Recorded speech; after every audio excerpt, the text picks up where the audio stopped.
The U.S. Coast Guard doesn't usually do a lot of work in landlocked Colorado, but Coast Guard cargo planes have been flying in and out of an airport near Denver all week, at least 3 of them. They're moving out detainees for deportation. Our Mark Salinger reports from Centennial Airport.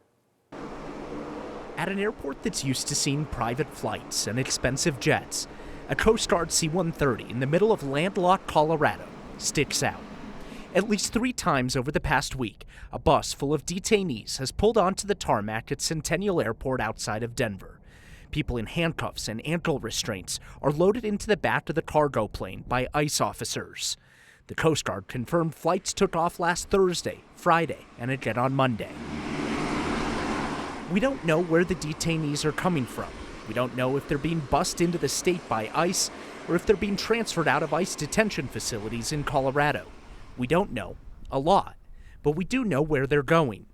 The Coast Guard told us the flights transport people in the country without authorization from Colorado to states like Texas and California. From there, the Coast Guard says the Department of Defense will deport people internationally. The Coast Guard and ICE are part of the U.S. Department of Homeland Security. We still don't know why the Trump administration is using DoD resources for the international deportation flights. We reached out to ICE today with specific questions about who's on the flights, how many people have been deported, and where the people getting on these flights in Denver are coming from.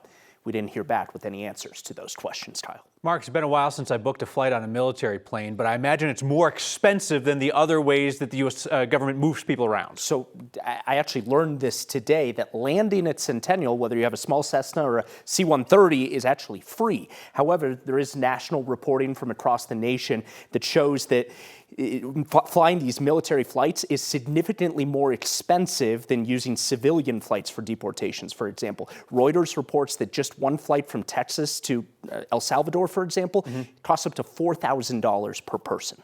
Wow, that is a steep price. All right, a lot. Mark Salinger, thank you very much.